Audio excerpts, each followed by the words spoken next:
Good morning, friends. Good morning. As we prepare for Passover, our activity this morning is to create the River Nile, which is a part of the story of baby Moses. You can do this in so many different ways using any materials that you have at home, but we would like to show you one way that we could use some art materials to create our river. And so to do this, we have a big piece of white butcher paper that we've taped down to the table. But any type of paper could be used at home, construction paper, computer printer paper, kind of just anything that you have on hand. And then with that, we have a tray of blue paint. We have some crayons, some blue crayons. And we have our blue do-a-dot marker. But again, this can be done with any material that you have at home. So if you have some paint, some blue stickers, crayons, markers, anything that works for you. We also collected some different painting materials. We have 2 different size paintbrushes plus some sponge brushes. And we just encourage you all to be as creative as you would like to be. Yep. We also mentioned in the documents that we have for this that if you do not have these art supplies but want to create a river, we invite you to use any type of blue materials or fabrics, maybe some old t-shirts, scarves, kind of whatever works for you to create your river. But so we are going to get started on ours and show you the different ways we are going to create our river. Okay.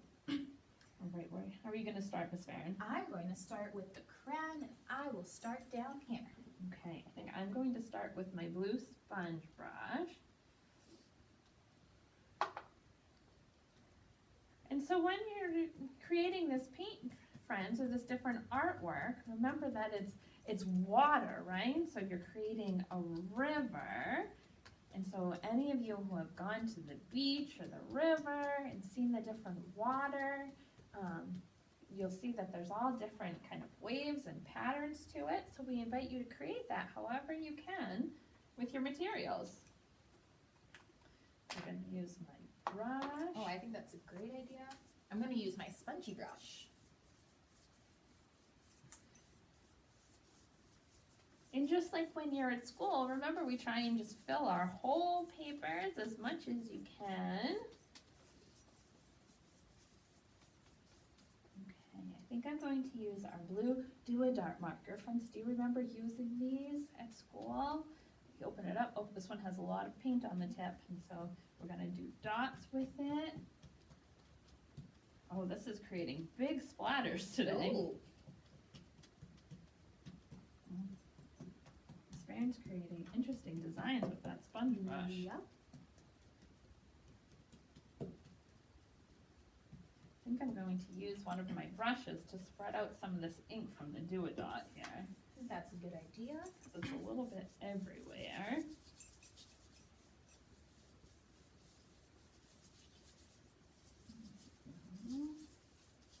I think I'm going to use a little bit of crayon back here.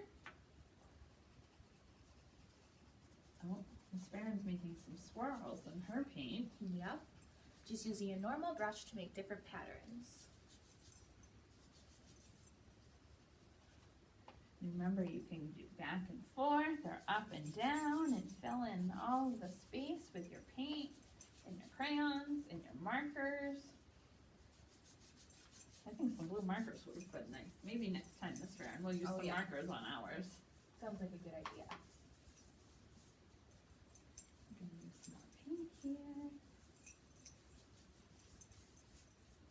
And if you have anybody at home with you who'd like to do some art with you, this makes a really great group project to try and make a nice big river.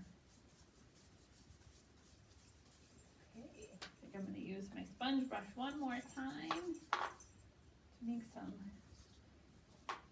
swirly patterns in the river. And I'm going to move to the crayon.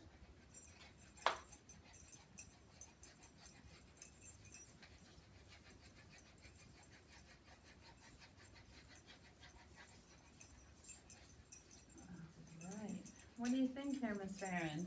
I think we did it. All right, so let me put All my brushes built. down, and we're just gonna peel this up from the just a little bit so you can see. And this So- is what it looks like. This is the river that we created. So what we're going to do is we're going to leave this here to dry. We want to make sure that all the paint and everything that we use dries. And then once it's dry and ready to use, we will be back with another video for you for an activity of what you can do with the River Nile. All right, friends, we'll see you soon. Goodbye. Bye-bye.